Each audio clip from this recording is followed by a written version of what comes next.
제가 20년 동안 술을 하루도 안 빠지고 먹었거든요. 네. 근데 제가 술을 아무리 먹어도 얼굴에 표가 안 나니까 식구들도 몰랐는데 기도한 지 3년이 되니까 술도 싫어지고 고기도 싫어지고 노래도 싫어지고 몸에 화병도 한 3, 40년이 됐는데 없어지더라고요.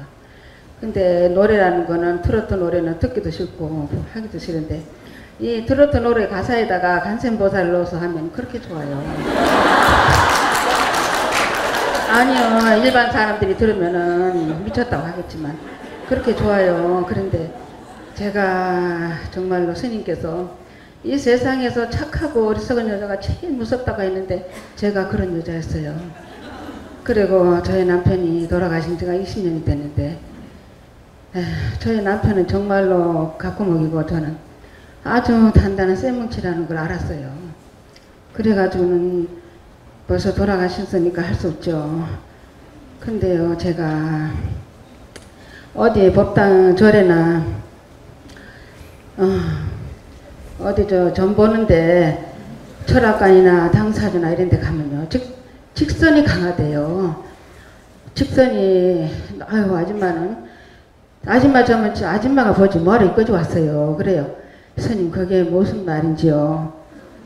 그리고요 다시 뭐가 강하다고? 직선이 강하대요. 직선이 강하다고? 네. 그게 무슨 말이고? 그래서 제가 그게 무슨 말이에요. 그러니까 직선이 강하다. 성질이 더럽다 이 말했지 뭘 그걸 뭘 그렇게 고상하게 말해요. 제가요 제가 한 자리에서 지금 식당을 조그만하게 28년 하고 있는데 네. 우리 옆에 고강사라는 절이 있어요. 네. 그 절에는 내가 낮에나 밤이나 수시로 갔어요. 네. 갔는데 밤에 11시 돼서 끝내고 갔더니 기도한 사람들이 한 10명 있더라고요. 들어가자마자 저 울었어요. 근데 한참 울다가 보니까 누군가가 내 어깨를 꽉 잡고 지나가요. 근데 바로 옆에서 막 간센보살 나무아미타불 간센보살을 부르는데 그렇게 가슴에 와닿게 해요. 누가 테이프를 트는 줄 알았어요. 그래서 이렇게 보니까 누군가가 앉아서 해요. 과연 그분이 누구예요? 그리고요, 스님께서 기도를 많이 하면은 손자가 좋아진다는데 저는 죽을 때까지 기도를 하려고 그래요. 스님께서 말씀하셨잖아요. 처녀 끝에 낙순물이 파이를 뚫듯이 기도하라고. 그렇게 하려고 그랬는데 기도를 그렇게 할 뿐만 아니라 손자를 위해서 보시를 많이 해야 된다고 그랬는데 구체적으로 어떻게 해야 되는지요? 그래 알았어요. 그건 놔놓고 또 몇 가지 사왔어요. 아니 제가 스님한테 질문하려고 인연을 벨랐어요. 인연을 벨라가지고 오늘 가게 손님들도 다 내쫓고 왔거든요. 근데요, 아휴, 제가 제일 정말로 이런 많지도 않은 거를 얘기한다는 거는 내 쪽팔린 얘긴데 제가 집안이 없어요. 하나도 없는데 저 위로는 딸이 있고 밑에는 아들이 있는데 우리 딸로 봐서는 우리 사이가 파주소 소장이고 하니까 이제 그냥 살겠는데 우리 아들은 뭐 장사를 한다 하고 한 2번 하다가 빚이 많이 졌나 봐요. 한 2억이 졌는데 얘가 보니까 심리불안증도 있고 제가 낮에 잠깐 나한테 아르바이트를 해주고 가는데 제가 보기에 그래요. 심리불안증도 있고 결벽증이 있고 성격 장애도 있고 그런 것 같아요. 근데 저는 절대 안 그렇다 그러죠. 근데 얘는 아직도 직장이 없고 빚은 그렇게 졌지. 지금도 월세 사는데 그래서 25평짜리 단독주택을 용도 변경을 해가지고 지금 남의 세를 줘가지고 그 세를 받아가지고 2억이라는 빚을 이제 갖고 있는 것 같아요. 근데 제가 저희 아들한테 그걸 아주 정리하라 그러나요? 넘겨주면은 우리 딸이 가만 안 있을 테고 또 우리 딸한테 얘기를 하면 또 펄펄 튈 테고 또 그걸 놔두고 그냥 죽으면 또 죽은 뒤에 애들이 또 난리 날 테고 아휴 스님 어떡하면 좋아요. 이제 다 한 거예요. 아직 남았어요. 이제 적은 거 다 했어요. 예, 예. 그러면 우선 질문을 여러 개 했으니까 거의 내 답변 듣기 전에 그러면 연불로 노래를 한번 해봐요.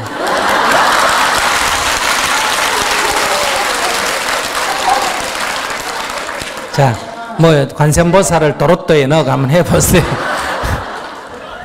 아니 요새 노래는 하나도 못해요. 아, 이거 옛날 노래를 해봐요. 얘기 그만하고. 트로트 노래를 안 한 지가 6년이 됐어요. 다 해야 돼요, 그래도. 요 사람들도 그 노래 도로또 노래 하지 말고 연불로 넣어 하라니까. 예를 들어서 노세 젊어서 놀아 늙었으면 논하네 아무는 실렁이요 달도 자면은 깨훈하니라 이거 있잖아요. 이거에 처음부터 이제 간센보살을 하면요. 간센보살 간센보살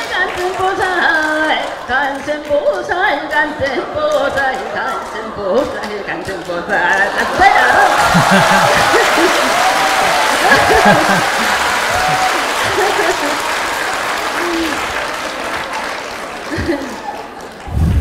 저는 그거 하면 제일 좋아요. 손님들 없을 때 해요. 그래요. 그렇게 해도 돼요. 그렇게 아주 훌륭한 스승님이 이미 옛날에 지금부터 1300년 전에 그런 식으로 했어요. 누구게? 원효대사요. 원효대사께서 원래 원효대사는 유명한 학승이에요. 그러니까 고상한 얘기를 많이 하신 분이에요. 근데 어느 날 크게 깨달은 바가 있어서 이 주지직을 그만두고 교수직을 그만두고 이렇게 서민들이 사는 동네, 요즘 말하면 서민이고 옛날에는 천민들이 사는 동네 이렇게 가서 그 사람들에게 정말 불교를 쉽도록 이렇게 얘기를 했어요. 아마 저처럼 이렇게 쉽도록 얘기했는데 그 워낙 무식하니까 그것도 못 알아듣고 어렵다고 다 듣질 않고 다 가버려요. 그 자기는 나름대로 굉장히 쉽게 한다고 했는데도 이런 일이 벌어지는 거예요. 근데 가만히 보니까 광대 있잖아요. 옛날에 광대, 그죠? 이 광대가 이 노래를 부르고 춤을 추는데 그 천민들이 구름띠처럼 모여가지고 재밌다고 깔깔대고 그러는 거예요. 자기가 얘기하면 다 졸다가 가버리는데 다 이 여름에 핫바지에 방귀 새듯이 다 새나가는데 이 광대들이 노는 데는 막 모이는 거예요. 그래서 그걸 옆에서 가만히 보고 연구를 해서 자기도 그 흉내를 냈어요. 그러니까 조롱박을 하나 가지고 아시겠어요? 그걸 두드리면서 그러니까 무예의 노래를 불렀다 그래요. 걸림없는 노래.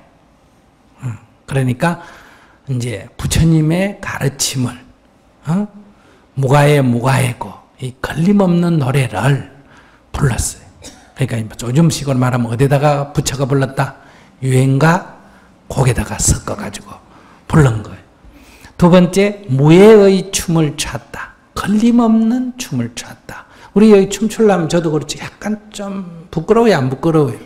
부끄러워가 얘가 이제 몸이 이렇게 부드럽지가 못하잖아, 그죠? 근데 자기라는 걸 다 내려놓고 걸림없이 그렇게 춤을 춘 거예요.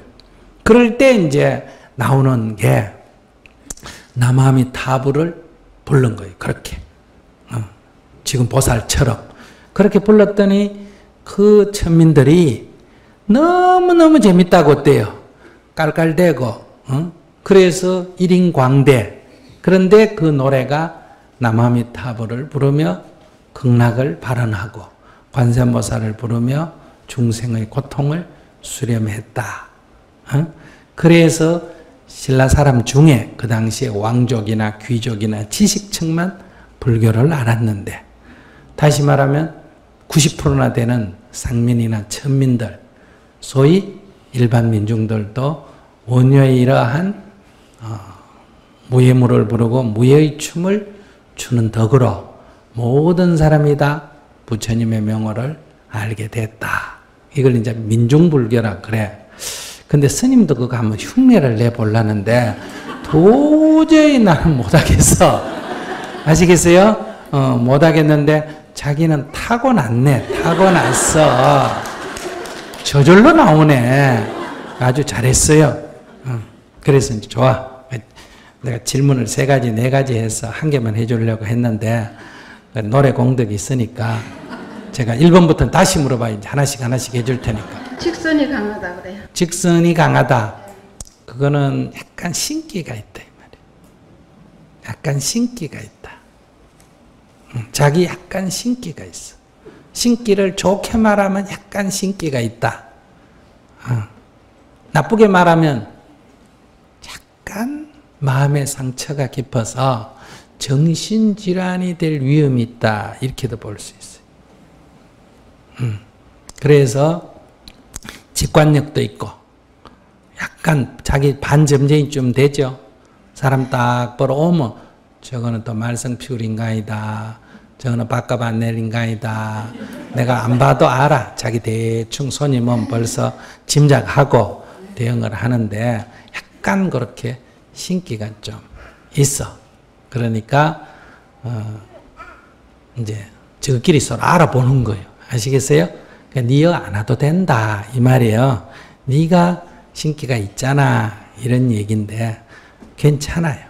근데 이제 신내림을 받아가지고 이제 신을 주인으로 섬기고 종노릇을 하고 싶으면 그렇게 하고 몸이 되게 아프면 그렇게 할 수밖에 없는 경우도 있어요.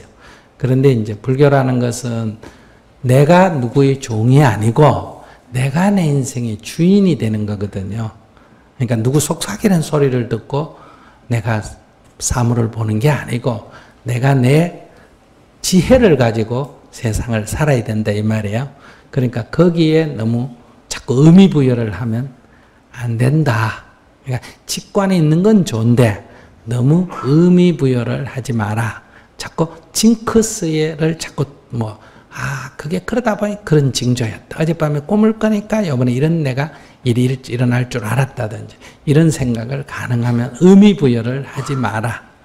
그리고 그런 생각이 들 때마다 그냥 탁 내려놓고 고개를 흔들고 지금 말한 대로 남아미탑을 관세음보살을 부르면 조금 잦아든다. 2번째는 3년 만에 법당에서 내가 한없이 그러니까 그것도 자기가 약간 신기가 있기 때문에 신기가 있다는 것은 의식이 아니라 무의식에서 들리는 소리예요. 그걸 이제 신의 소리라고 하기도 하고 신이 들었다라기도 하고 요즘 심리학적으로는 자기 무의식, 내면의 소리가 들린 거예요. 그래서 이런 경험을 하는 사람은 마치 자기 밖에 가까이에 누가 있는 것 같은 그런 착각을 하게 됩니다. 현실적으로 말하면. 그래서 그건 그렇게 신경 안 써도 된다. 그냥 법당에 가서 자기가 이렇게 기도를 하니까 자기 내면의 소리가 밖에서 신의 소리처럼 그렇게 들린 것 뿐이다. 옛날에도 왜 영업록 얘기하다 보면 별기도 하는 날, 비몽사몽간에 주로 그런 이야기 하잖아. 그죠? 비몽사몽간에 관세음보살이 나타나서 어디를 가라 그랬다. 허연 노인이 나타나서 뭘 하라 그랬다. 이런 영험담 얘기 나오잖아. 그죠? 그런 건데 현대의학적, 정신분석학적으로 말하면 그게 자기 내면의 소리입니다. 이게 이제 지금까지는 인류 역사에서 신의 소리라고 했다가 부처님은 물론 이거는 내면의 소리라고 얘기를 하셨어요. 그러나 서양의학에서는 이제 한 150년 전에 프로이드가 이것이 신의 소리가 아니라 무의식의 소리다. 그래서 이 꿈의 해몽이라는 책을 쓰고 거기서부터 이제 이 정신분석학이라는 게 나오기 시작을 한 거거든요. 그러니까 그거에 너무 의미 부여하지 마라. 옛날 같으면 이제 옛날식으로 설명하면 이제 신의 소리다 이렇게 말하지만은 이제 현대의학적으로 설명하면 자기 내면의 소리다. 그러니 거기에 너무 크게 의미를 두지 마라. 그 자꾸 의미를 두면 이제 어떻게 된다? 약간 이제 신내림을 받는 쪽으로 가게 된다. 자꾸. 징크스에 자꾸 자기가 의미를 부여하는 거예요. 예, 됐어요? 그 다음에 또. 그리고 기도를 많이 하면 손자가 좋아진다는데, 보시를 많이 하라고 했는데 어떤 식으로 해야 돼요? 보시를 많이 하라는 거는 액수를 말하는 게 아니고, 나무도 이렇게 키울 때 작은 나무는 그 나무 뿌리 가까이에 거름을 줘야 되고, 큰 나무는 나무로부터 어때요? 멀리 떨어져서 3m, 5m, 고목은 10m 밖에 거름을 줘야 돼요. 왜 그러냐면 뿌리가 멀리 뻗어 있기 때문에 나무 밑에 거름을 주면 오히려 나무가 썩는 역할을 하지 뿌리가 그거를 제대로 흡수를 못한다. 이런 얘기예요. 그러니까 할머니 나무라는 거는 고목나무 같아서 아시겠습니까? 그래서 손자에게 거름을 줄 때는 보이지 않게 줘야 돼요. 그러니까 자기가 복 짓는 거는 자기가 하면 되고 부모가 자식을 위해서도 보이지 않는 복을 짓는데 할머니는 더더욱 보이지 않는 복을 지어야 된다. 그래서 손자한테 유산을 물려주거나 손자한테 뭐 재물을 물려주거나 이런 쪽보다는 손자 잘 떼라 이런 것보다도 항상 자기가 가진 재물을 절에 가든 교회를 가든 지나가다가 불쌍한 사람을 보든 항상 손자를 생각하면서 작은 돈이라도 이렇게 꾸준히 베푸는 게 좋다. 움켜쥐지 말고 그렇게 베푸면 그런 복들은 대부분 내 대에 나타나는 게 아니라 아들 때를 건너뛰어서 손자 대에 나타난다. 그러니까 이 밑거름을 많이 해놔라 그런 얘기예요. 그러니까 조금씩 널리 보시를 하세요. 아니요, 제가 매일같이 어차피 제가 불교 방송에서 스님 법문하신 거 딱 2마디 듣고 지금 이렇게 됐거든요. 그래서 매일같이 불교 방송에 ARS에다가 한 번씩 눌러요. 그러면은 이것으로도 보시가 되는가요? 돼요. 왜냐하면 보통은 이제 보시를 하고 내 보시했다 하고 자꾸 생색을 내면 이제 그 복이 탕감된다 이래요. 실제로 그래요. 예를 든다면 어떤 사람이 김밥 할머니가 100만 원을 보시를 했다. 장학금을 냈다. 그러면 조그마한 단신 기사가 나요. 돈 많은 사람이 100만 원 냈다. 그럼 기사가 안 나고 그러니까 가난한 사람이 100만 원 보시했다. 김밥 할머니가 100만 원 보시했다 하면 단신 기사가 납니다. 그런데 김밥 할머니가 100만 원을 보시했는데 알고 봤더니 그분이 원래 처음 한 게 아니고 지난 10년 동안 아무도 모르게 했다. 그러면 단신기사 10개 크기로 나요? 그보다 더 크게 나요? 더 크게 난다. 이런 얘기. 예를 든다면 그래서 이렇게 묻어둬야 돼. 묻어둬야 된다. 복을 짓고 우리는 다 까발리잖아. 여기는 대부분의 사람이 어떠냐? 복은 요만큼 지어놓고 이따만하게 지었다고 늘 선전하고 죄는 이따만하게 지어놓고 요만큼 지었다고 거짓말하고 이렇게 보통 인간 심리가 그렇다. 복은 하나도 안 지어놓고 복은 지 다 달라 그러고 죄는 엄청나게 지어놓고 자기 벌 안 받게 해달라고. 그건 인과법칙에 맞지가 않다 이런 얘기예요. 그러니까 이런 엉터리 어리석음을 깨우치는 게 예수님이고 부처님이고 성인인데 지금 교회나 절이 그런 어리석음을 도리어 부추기는 역할을 한다 이런 얘기예요. 그래서 성인은 복을 지어도 복을 지어놓고 복을 받겠다는 것은 당연한 법칙이에요. 인연과보의 법칙입니다. 그러나 더 수행자는 복을 지어도 지었다는 생각을 하지 않는다. 잊어버린다 이 말이 아니라 그 복을 받으려는 생각을 하지 않는다. 그래야 그게 뭐가 된다? 더 큰 복이 된다. 근데 기독교적으로 설명하면 이 세상에서 지은 복의 보상은 아주 작고 이 세상에서 그 보상을 안 받으면 저 하늘나라에 가면 하나님께서 어때요? 더 큰 복을 헤아릴 수 없이 큰 복을 준다. 이렇게 설명을 하고 불교에서는 어떻게 설명하느냐.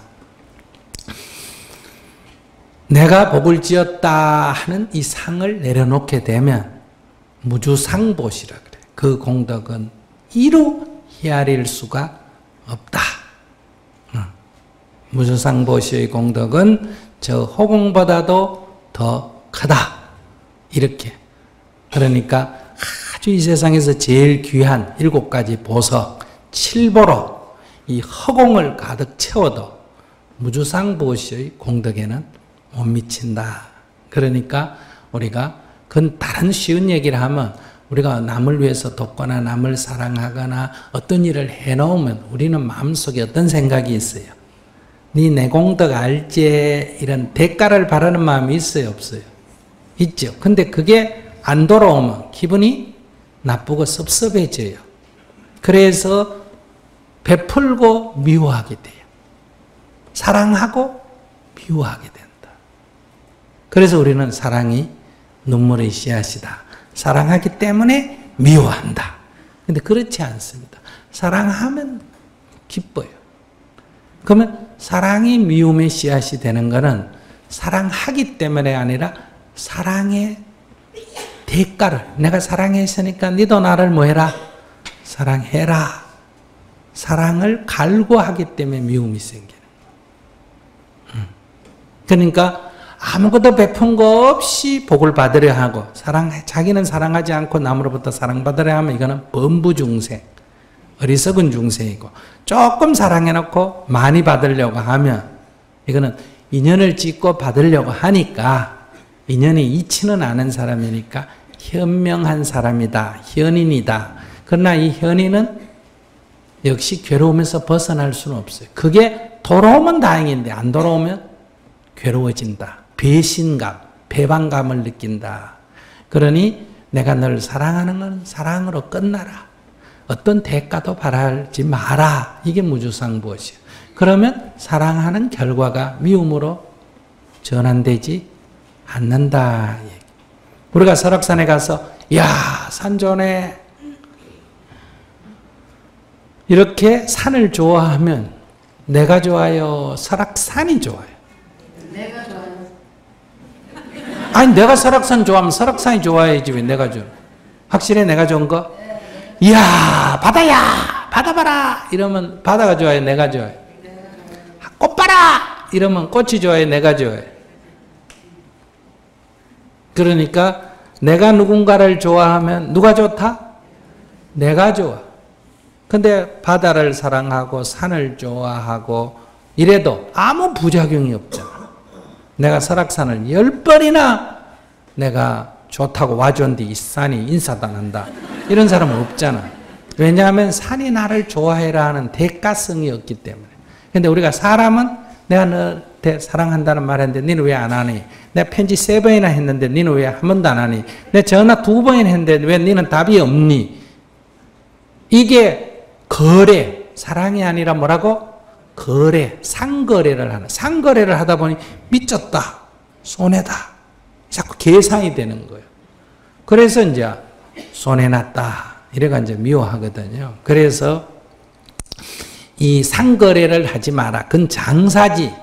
돈만 주고받은 것만 장사가 아니라 사랑도 장사고 좋아하는 것도 지금 우리가 장사 속으로 하고 있기 때문에 미쳤다. 이게 이제 배신이고 배반이고 그런 거예요. 그러니까 부모가 자식을 키울 때는 원래 장사 속으로 하는 거 아닌데도 불구하고 중생이 이 습관이 워낙 깊이 빼가. 애도 그가 말을 안 들으면 자기 마음에 안 들면 뭐라 그런다? 내가 네 키운다고 얼마나 고생했는데. 이 말이 뭐예요? 본전 생각난다 이 말이지. 응? 그래서 주로 부모가 이 자식을 키워놓고 자식이 부모한테 제대로 안 한다고 이렇게 하는 거는 그 본전 생각하는 거. 그게 꼭 무슨 주식 투자하듯이 했다 이런 결론밖에 아니다. 그러니까 20살까지 키우는 거는 부모의 의무고 20살이 넘으면 의무가 해제되는 대신에 즉 더 이상 안 도와줘도 되지만 팔아서는 안 된다. 간섭돼도 안 되고 팔아서는 안 된다. 이런 얘기예요. 그러니까 자기가 손자를 도우려면 그렇게 무주상보시를 해야 공덕이 크다. 자기가 뭐 재벌도 아닌데 뭐 도우면 얼마나 돕겠어. 뭐 롯데 여기 타워 같은 거 하나 줄 수 있어?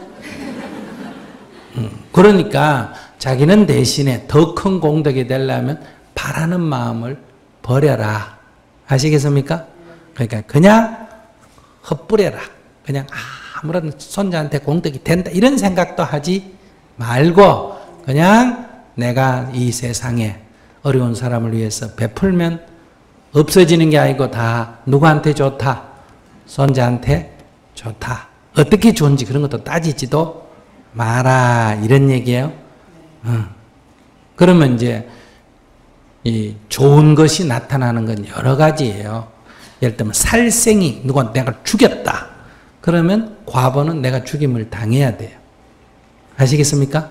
그게 이제 단명보라 그러는데, 그런데 이런 공덕을 쌓게 되면 단명보를 면한다 이렇게 말해요. 그러니까 우리가 왜 좋은 일을 많이 했는데도 요거도 먹을 때 있잖아요. 나쁜 일하고 요거도 먹는 게 아니라 무슨 일하고? 좋은 일을 하고 요거도 먹으면 기분 나쁘잖아. 그죠? 근데 그때 고맙다 그래야 돼. 아이고 감사합니다. 왜? 좋은 일하고 요거도 먹으면 오래 산다 이런 말 들어봤어요? 나쁜 일하고 요거도 먹으면 오래 산다는 말 아니에요. 그냥 요거도 먹으면 오래 산다 이거는 말이 잘못된 앞에 단어가 하나 빠졌어요. 뭐 하고?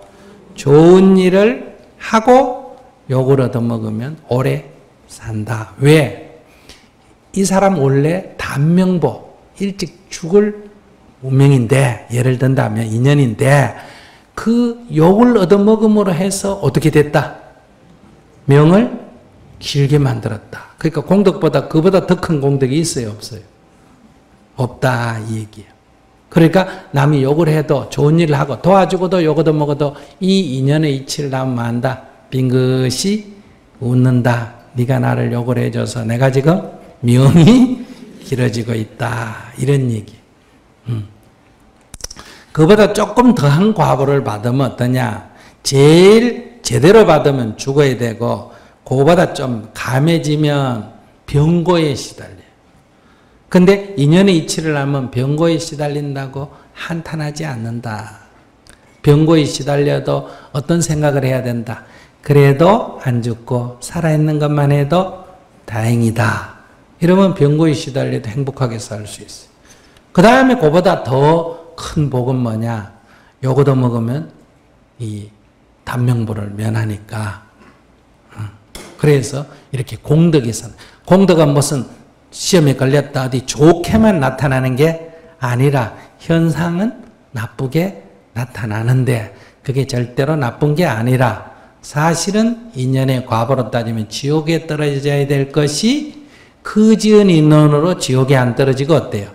이 세상에 와서 그래도 좀 몸 아픈 걸로 때우고 욕 좀 얻어먹는 때운다면 그게 엄청난 공덕이에요. 근데 우리는 뭐 좋은 일만 생겨야 공덕이라고 생각하는데 그거는 인연의 이치를 모르는 거다. 재앙마저도 뭐다? 우리가 세상에서 말하는 재앙이 뭐라고?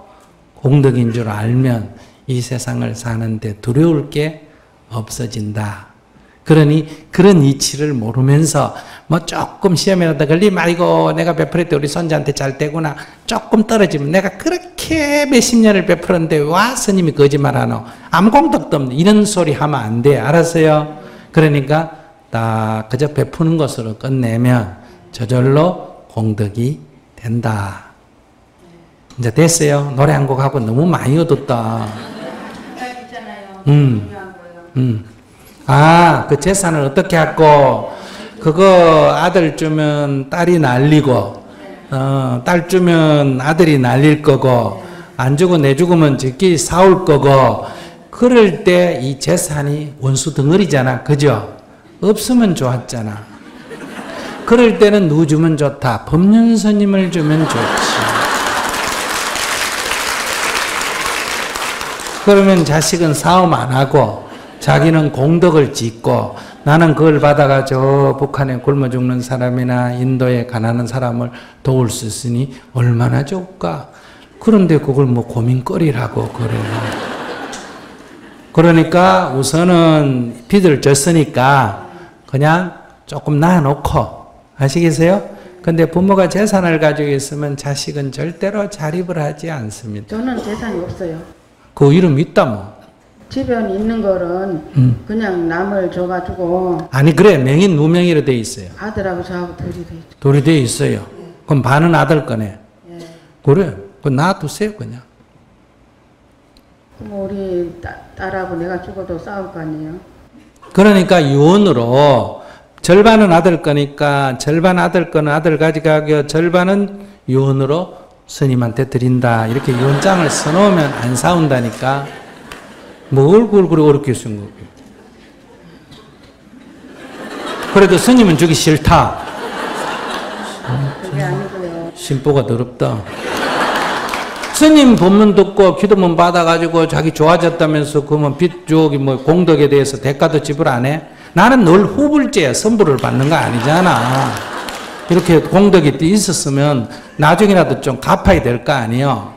근데 그거 세를 나온 거 가지고 저희 아들이 지금 빚을 갚는데 네. 저희 아들도 지금 월세로 살고 있고 네네. 또렷한 직장도 없고 지금 그래요. 그래서 저한테 와서 잠깐 아르바이트 일을 하고 저도 딴 데 좀 알아보고 착하긴 착한데 깨달음장 나눔의장은 또 갔다 왔어요. 그런데도 좀 달라지는 게 없더라고요. 근데 그렇게 네가 힘들고 고통스러우면 너도 스님한테 질문 한번 해봐. 그러면 용기가 없나 봐요. 며느리도 그렇고. 시간 있으면 될 거예요. 괜찮아. 그럼 놔둬보세요. 그럼 재산은요? 재산은 스님한테 주라고 했는데도 계속 딴소리하고 있다. 그럼 내가 죽기 전에 아들 앞으로 정리하지도 말고 어떻게 해요? 그냥 죽으세요. 스님 앞으로 죽든지 그냥 죽든지 그럼 그야 싸우든지 말든지 알아서 할 거니까 걱정 안 해도 그냥 돼요. 해결하지 말고요. 예? 내 죽은 뒤에 둘이서 그냥 또 싸우면 어떡해요? 그러면 스님한테 주라잖아. 걱정이 되면.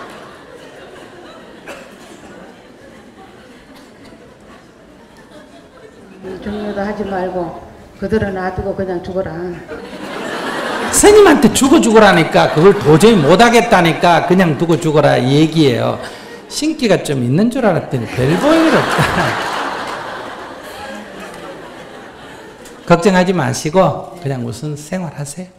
아직 금방 안 죽으니까 너무 걱정하지 마세요. 명이 조금 더 가겠어. 그러니까 그냥 하세요. 안녕하세요. 네. 제 고민은 방황을 하지 않는 것입니다. 방황을 하지 않는 거라고? 네, 그렇습니다. 예. 항상 틀에 박혀서 이것을 해야 돼, 그리고 저것을 해야 돼 하면서 강박관념이라는 그 우물 속에서 살아가는 것만 같습니다. 학점, 대외활동, 어학공부 등 누구나 당연시하는 일명 스펙이라는 것에 사로잡혀 사는 것 같습니다. 어찌해야 할지 막막하고 답답하면서도 이 틀에서 벗어나서 남들처럼 나도 놀고 싶다, 아니면은 그러고 싶다라는 마음은 있지만 그런 용기도 안 나고 답답할 뿐입니다. 그 사실 제가 과에서 제일 친한 사람이 제 옆에 있는 사람인데 약간 이 형이 저한테 항상 하는 말은 넌 뭐하냐, 뭐하고 지내냐입니다. 평상시에. 그러면 저는 항상 들을 때마다 생각나는 거는 난 뭐할까? 난 정말 뭐하면서 지내는 걸까? 이것이 제 고민입니다. 그래도 자기는 술 먹고 안 지내니까 다행이야.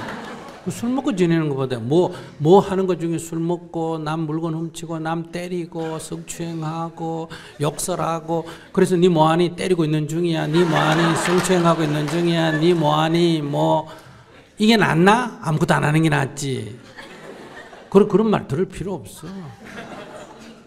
근데 저는 사실 이 형을 좀 멋있다고 생각하는 사람이에요. 술 먹고 취해가지고 전봇대 붙들고 그런 죽는 거 점이 그게 아니라 저는 이 형의 술 먹고 노는 모습을 보는 사람이 아니라 항상 이 형과 자기 개발을 하는 모습만 보는 사람이라서 이 형이 근데 노는 저녁 6시까지 술 취가 있는데 언제 자기 개발? 네, 사실 제가 시험 공부를 할 때라든가 평상시에 뭘 할 때도 항상 옆에서 공부하는 사람이 이 형입니다. 술 먹고 그렇게 예, 그렇습니다. 앉아가 좋나? 좀 신기합니다.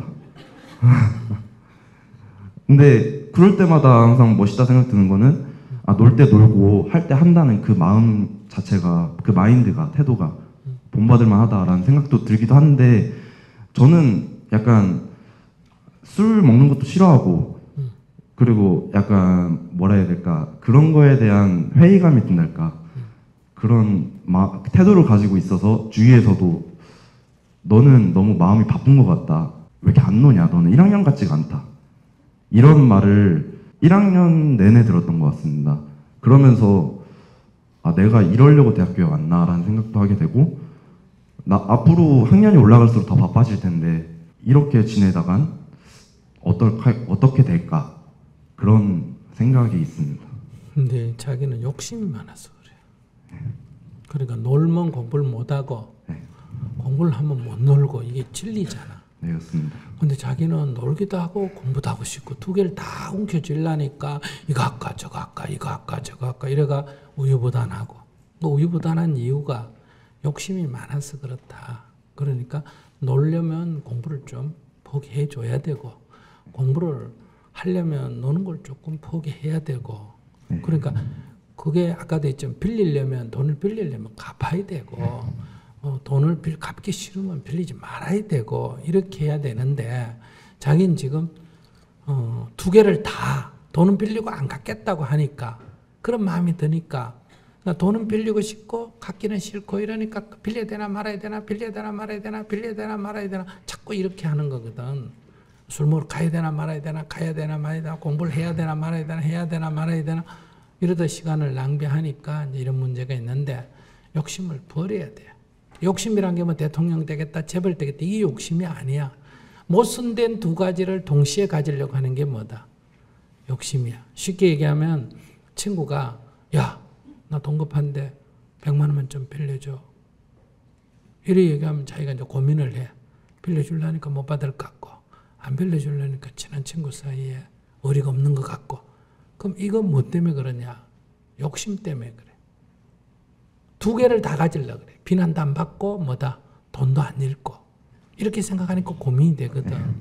그러니까 그럴 때 내가 돈이 없거나 돈이 있더라도 돈을 잃기 싫으면 뭐라고 뭘 받아야 된다? 비난을 받아야 돼. 미안하다. 그럴 돈 없다.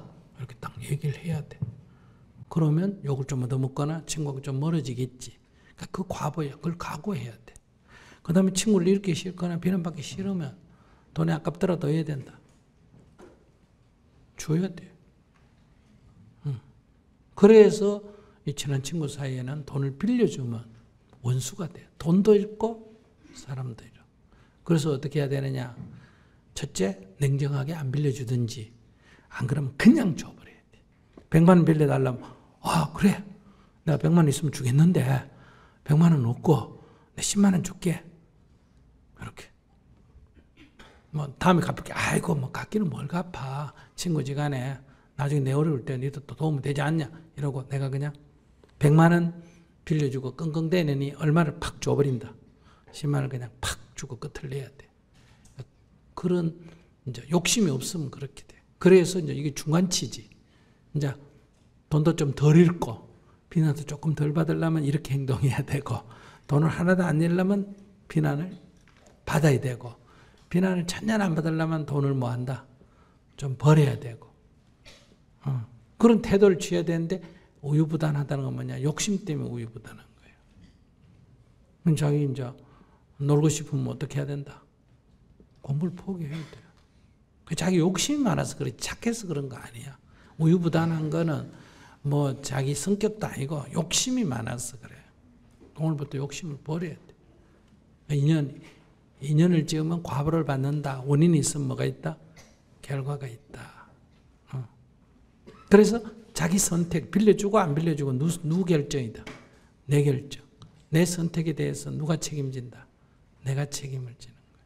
근데 선택은 하는데 책임은 안 질라 그래. 어떤 선택이 좋으냐를 자꾸 저한테 물어보는데 어떤 선택이 좋고 나쁜 건 없어요. 아무거나 선택하면 되는데 각 선택에 따라 뭐가 나타난다? 책임을 져야 되는데 이 책임이 지고 싶지 않기 때문에 선택할 때 항상 망설이게 되는 거예요.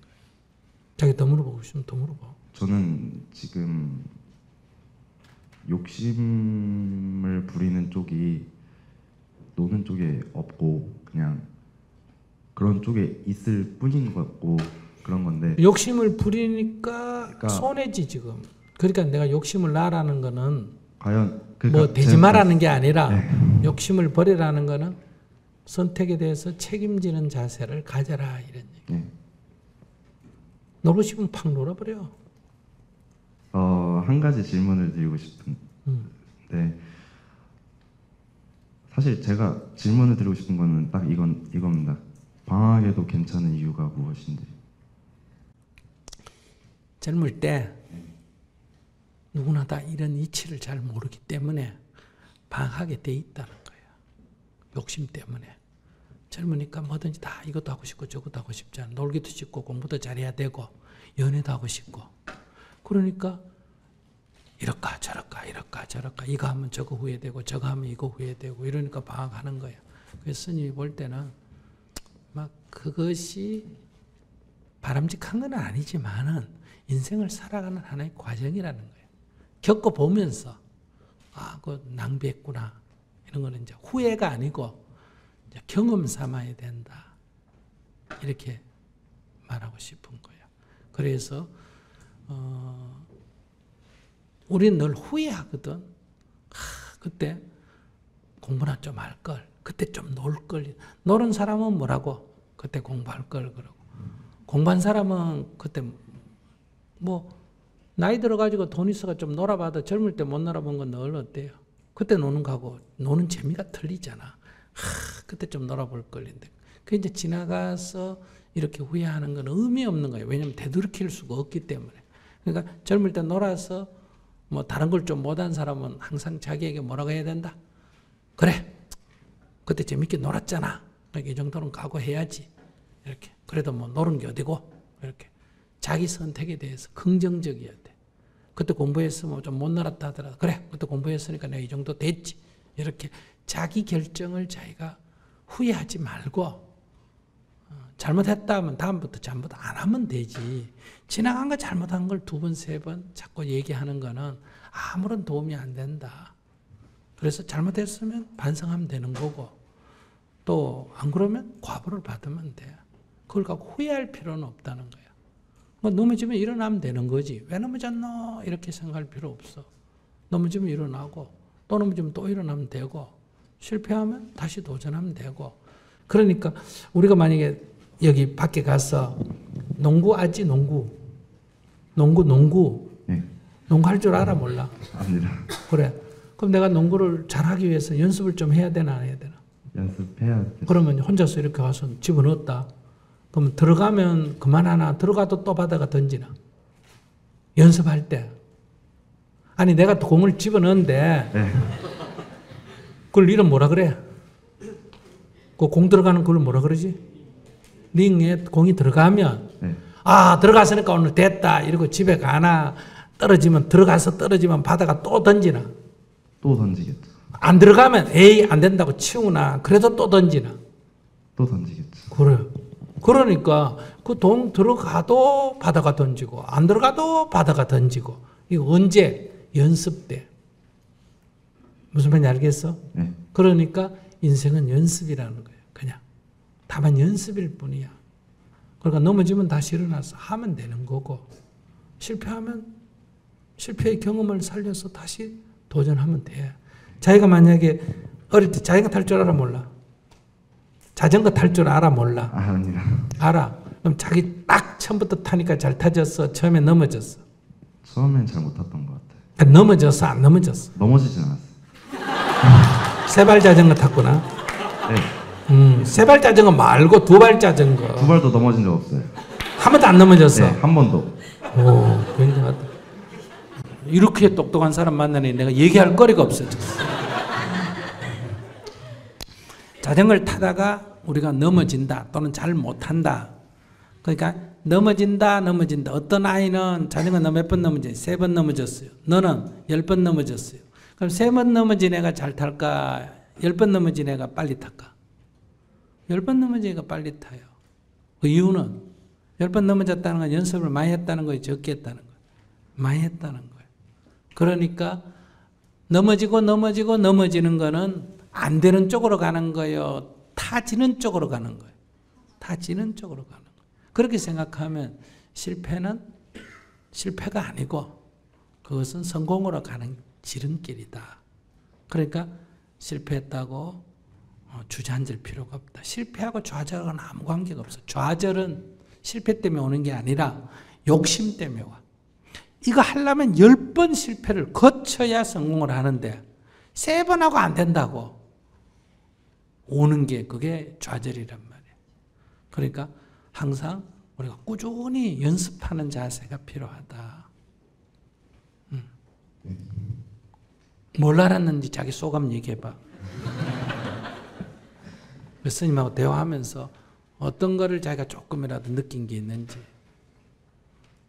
없으면 없다고 얘기하면 돼요. 없진 않은데 갑자기 물어보시니까 그냥 많이 마음이 심란했었어요. 요새 많이 심란하고 어떻게 해야 될지 모르겠고 그런 상태였고 또 막 주위에서도 힘들다 하니까 요즘 그러면서 걱정 앞서고 그냥 계속 되뇌이다 보니까 저 혼자만의 마음속에 그 걱정을 키웠고 괜히 혼자 바쁘게 지내고. 바쁘게 지냈나 마음이 바쁘나? 둘 다입니다. 어떻게 바쁘게 지내는데? 그거는 여기 증인이 여기 있는데. 그래 어떻게 바쁘게 지내는데? 조금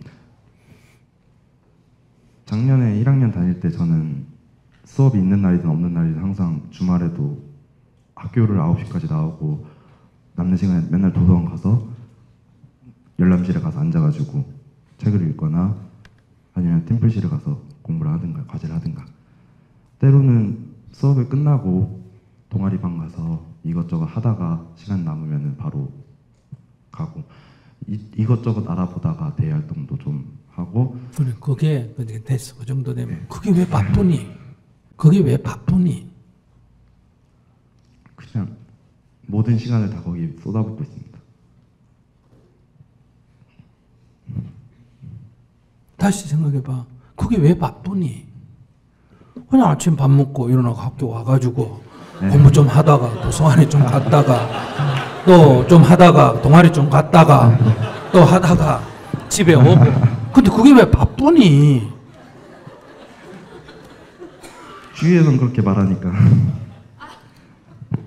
그럼 밥 먹지 않은데 공부하고 있으니까 그런 얘기를 하겠지. 지 마음에 안 드니까 그런 소리 하겠지. 그게 왜 바쁘니? 그냥 왔다 갔다 했지. 바쁘다 하는 거는 마음이 조급한 거야. 네 마음이. 네 마음이 조급한 거야. 네 몸 그 정도 갖고 뭘 바쁘다 그래. 네가 바쁠 일이 뭐가 있노? 모르겠습니다. 자꾸 할 일을 찾는 것 같습니다. 제가. 그래서 뭐 해놨는데? 그러니까 욕심이 많기 때문에 마음이 급하다. 뭐라고? 마음이 조급하다. 그러니까 안절부절한다 이 말이야. 그건 네 마음이 조급한 거지. 네 마음이 바쁘지. 네 행동은 하나도 바쁜 게 아니야. 그럼 뭐가 바빠? 그 정도도 안 하고 사는 사람이 누가 있는데? 내 얘기 한번 해볼까? 얼마나 바쁜지. 그러니까 몸은 여기저기 필요하면 다니더라도 마음이 한가해야 되는데 그 질문자는 몸이 그렇게 바쁜 게 아니고 마음이 조급한 거야. 무슨 말인지 아시겠어요? 그러니까 그 마음이 왜 조급하냐? 욕심이 자꾸 앞서기 때문에 그렇다는 거예요. 그러니까 학생이 공부하는 게 뭐 그게 바쁜 거야. 학생이 동아리 하고. 그러면 예를 들어서 어떤 사람이 이럴 경우에 한번 여기 애기 엄마가 애기를 안고 남편하고 같이 시댁이나 친정에 가서 그래서 앉아가 대화를 해. 그러면 애하고 얘기할 땐 내가 뭐가 된다? 엄마가 되지. 남편하고 얘기할 때는 뭐가 된다? 아내가 되지. 엄마하고 얘기할 때는 뭐가 된다? 딸이 되잖아. 그지? 그러면 이 여자분은 바쁘나? 한가하게 방에 앉아가 애하고 야야야야 그러지 마라 이러다가 엄마가 또 뭐라 그러면 네네 엄마 그건 그래요. 그리고 남편이 또 뭐라 그러면 여보 이러면 그 사람 바쁘나? 그 사람 얼마나 바빠. 엄마 역할 했다가 딸 역할 했다가 아내 역할 했다가 나한테 하나만 역할하지 왜 세 개나 하라 그래. 이렇게 생각하면 바쁘지. 근데 남편하고 둘이 얘기하나. 둘이 얘기하면 아내 역할 하나만 하지만은 남편하고 10마디 하나. 애하고 3마디 하고 엄마하고 4마디 하고 남편하고 3마디 하나. 똑같은 거 아니야? 어차피 이래도 10마디고 저래도 10마디잖아.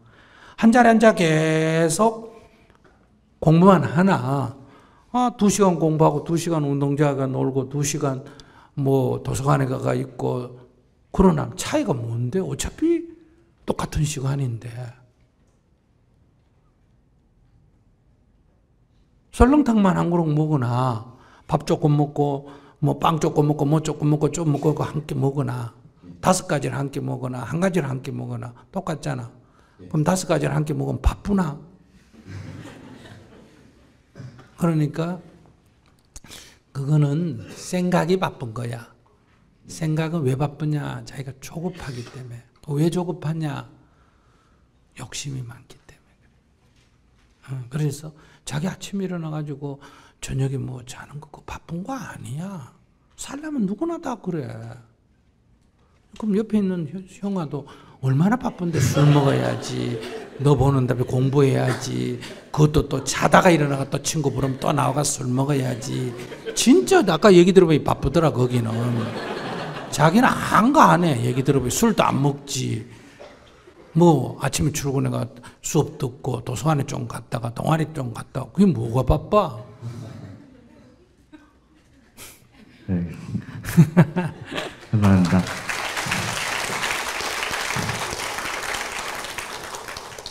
얘기하세요. 안녕하세요. 네. 아빠가 조금 작년에 좀 다치셔가지고 수술을 잘못했어요. 그래가지고 수술을 지금 8번인가 9번 정도 하셨고요. 아직 언제 끝날지는 아직 기약이 없고 저는 7월 달까지 일을 하다가 7월 달까지 일을 그만두게 됐는데 아빠가 이제 또 서울에 메르스 때문에 못 오다가 7월 27일 날 서울에 저랑 같이 올라오게 됐어요. 저도 일 그만둔 시기랑 비슷해가지고 같이 올라오게 돼가지고 아빠 병 간호를 지금 제가 하고 있는데 지금 벌써 4개월째 들어섰고요. 근데 상태가 하루 종일 제가 옆에서 있을 필요는 없는데 없으면 안 되는 상태. 그런 상태인데 제가 지금 병 간호를 계속 해야 될지 아니면은 간병인을 쓸지 그게 고민이긴 한데 간병인을 쓰면 하루에 8만 원이에요. 그러면 한 달이면 38, 24, 240만 원. 아빠는 작년부터 일을 안 하고 계시니까 집에 돈도 딸리고 그래서 저는 처음에는 3주 정도 보고 3주에서 한 달 정도 있다가 내려갈 줄 알고 저는 이제 8월 달 한 달 같이 있다가 9월 달부터 다시 일을 시작하려고 했는데 생각보다 길어져가지고 지금까지 있는 거고요.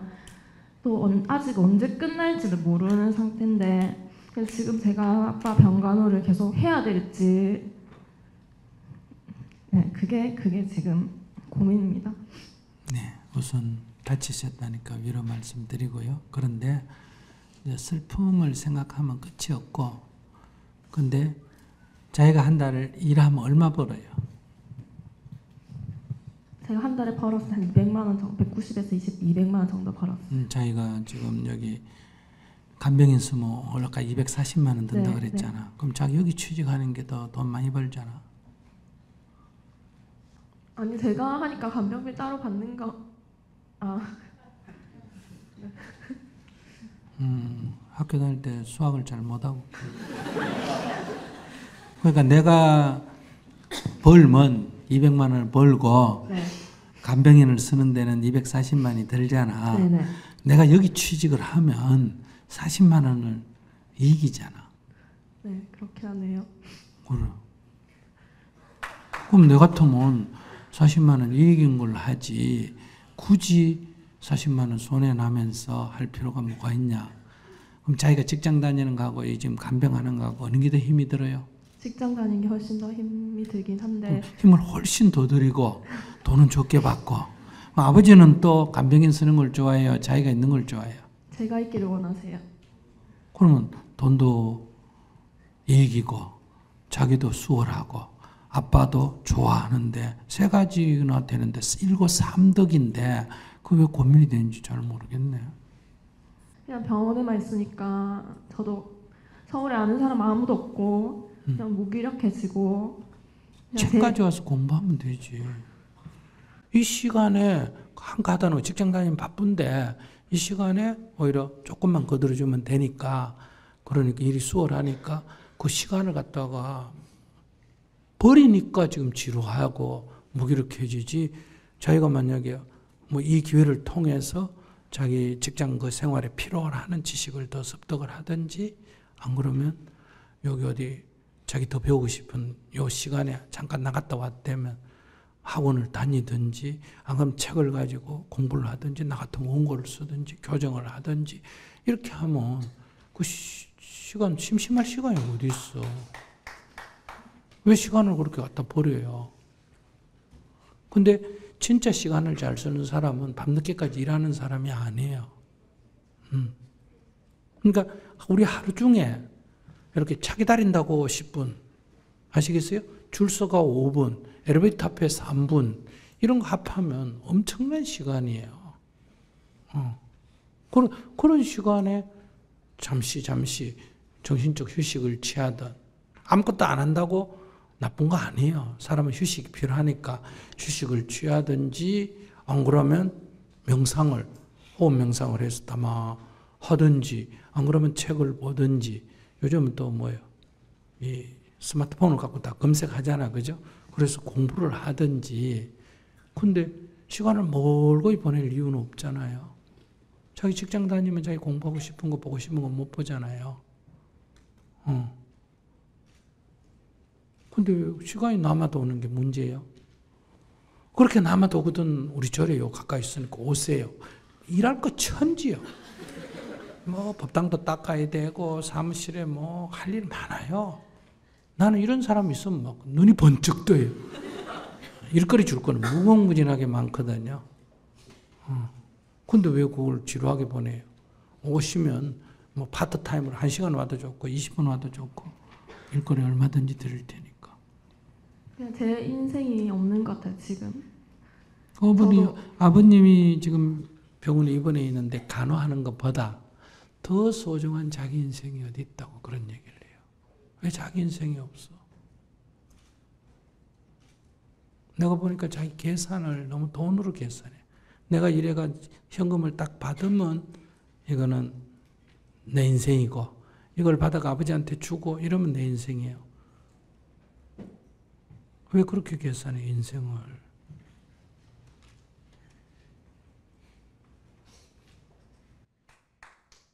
스님은 예를 들어서 이렇게 강연하면서 돈을 안 받거든요. 근데 회사에서 법무스님 초청 강시하면 뭐 300만, 500만 원 준다고 오라 그래도 안 가거든.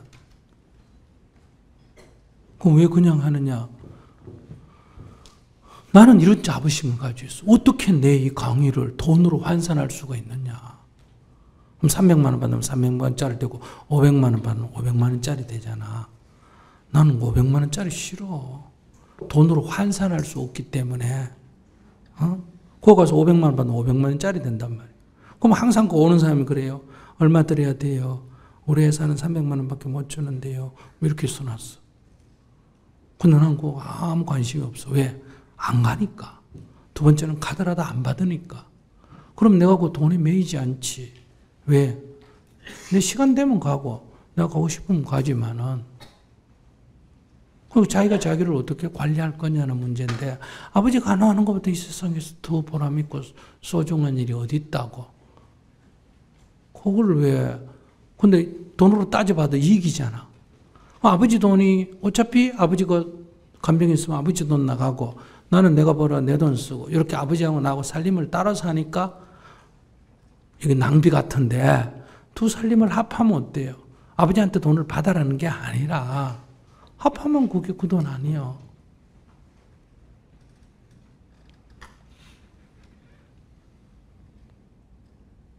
내가 저 아까 알코올 저 잘못하면 중독되고 간경화될 젊은이를 만약 오늘 내가 얘기가 하나 그걸 구제를 미리 막았다. 그럼 이걸 돈으로 환산할 수 있나? 이게 500만 원으로 계산이 되나? 그런 거 비교가 안 돼. 아시겠어요? 그러니까 돈을 그렇게 너무 그렇게 계산하면 안 돼. 제가 옛날 얘기인데, 이 부산에 요즘 KTX에서가 안 그러죠. 부산에 비행기를 타고 내렸는데 택시를 타고 법회를 가는데 이 택시기사가 너무 소위 난폭 운전을 하는 거예요. 그래서 내가 막 위험을 느낄 만큼. 그래서 내가 물어봤어요. 아이고 기사 아저씨 기분 나쁜 일이 있나 봐요. 내가 이렇게 물었어. 근데 이제 나도 뭐 속으로 승질이 좀 나니까 차 좀 살살 몰아라. 뭐 하는 짓이야? 이렇게 말할 수도 있잖아. 그지? 근데 내가 진정을 하고, 아시겠어요? 그래, 중이잖아. 진정을 하고, 기사 아저씨, 오늘 뭐 기분 나쁜 일이 있나요? 이러니까 대답을 안 하더라고. 그러더니 조금 있다네. 그냥 못 살겠어요. 그래요. 왜? 그러니까. 마누라가 도망갔어요. 이러는 거예요. 아시겠어요? 그래서 얘기를 여러 들어보니까, 이렇게 부모도 가난하고 시골에서 일찍 도시에 나가지고 어렵게 운전배워가 해서 또 여자 만나가 이렇게 애기도 낳고 사는데 뭐 둘이 어쨌든 티격태격 자꾸 싸우다 보니까 마누라가 막 못 살겠다고 나가버렸는데 애는 있고 그러니까 막 화가 나는 거예요.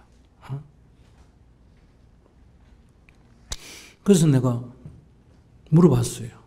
오래됐는데. 1시간에 얼마 벌어요? 이렇게 물어보니까. 뭐 그때 돈 5,000원 번다. 그래요. 그럼 내가 만약에 5시간 대절하려면, 그러면 얼마 돼요? 그러니까. 뭐, 한 2만 원만 하면 돼요. 이래. 그래? 그럼 내가 5시간 대절합시다. 어디 가실 건데요? 그건 뭐, 내가 가서 얘기해 줄게. 근데 졸업해서 이제 차를 떼놓고, 들어오세요. 그러니까. 아니, 밖에서 기다리겠습니다. 그래. 아니, 들어와. 내가. 그러면서 2만 원을 주면서, 내 2만 원 줄 테니까 5시간 대절했으니까, 여기 강의할 때 여기 듣고 가. 5시간. 돈 받고 들어야 되잖아. 그지? 그 왜 내가 그렇게 하느냐. 그 사람이 만약에 화가 나가지고 그렇게 난폭하게 운전하다가 차를 갖다 박으면 사람도 다치면 병원에 가면 돈 들지, 차 파손되면 그것도 수리하려면 몇십만 들지. 이게 누구 돈이냐를 떠나서 손실이 수십만 원치 되잖아. 그지? 그럴 위험이 있잖아. 반드시 그렇다는 건 아니지만. 근데 법문 듣고 그 사람이 약간 진정이 됐다. 그러면 2만 원이 굉장히 효율적이잖아. 안 그래? 근데 요즘에 돈 나갔다 요 생각만 버리면 이건 굉장히 효율적으로 쓰는 돈이란 말이야. 그 길 가는 사람도 우리가 이렇게 생각할 수가 있어야 되는데, 내 호주머니 나가고 아버지 호주머니 나가고 그걸 너무 따지니까 내 인생이 없는 것 같지. 근데다 자기가 직장 그만뒀다 그랬잖아. 다니다가 그만둘 것 같으면 스님한테 물으면 아버지는 아버지가 니니까 막 직장 다녀라. 내 이렇게 얘기할 거예요. 그럼 자기 그만뒀다 그랬어? 안 그만뒀다 그랬어? 그만뒀어요. 그만뒀잖아. 돈짐에 그냥 좀 한 1년 해라 이 말이야. 이익이니까 이게 더. 자기 언제 한번 효도해 볼래? 이럴 때 아니고. 한 1년쯤 하고 결판이 나거든. 뭐 아예 뭐 장기 입원을 가든지. 무슨 말인지 아시겠어요? 그래서 뭐 평생 있어야 되겠다 이러면 자기도 평생 있을 수는 있나? 남은 아버지지만 안 되잖아. 그지? 그러면 이제 뭘 한다? 간병인을 쓰든지 뭐 어떻게 하고, 또 간병인이 뭐 장기 입원을 해도 중환자실에 들어가든지 퇴원하든지 이 중에 하나일 거예요. 그러니까 1년 안에는 어느 쪽이든 결판이 나. 그러니까 한 1년 딱 마음을 내고 그냥 간병하세요. 너무 조급하게 생각하지 말고. 돌아가시고 난 뒤에 자기만 직장 돌아갔는데 아버님 수술 잘못되고 만약에 돌아가셨다 하면 자기 후회할까 안 할까? 후회할 것 같아요. 그래, 후회할 짓을 왜 하는데? 그 직장 뭐 한 1년 더 다니고 뭐 하려고? 이만지 그만둔 짐에 간병을 해서 이게 가부간에 이게 어떤 방향이 잡힌 뒤에 직장에 돌아가도 된단 말이에요.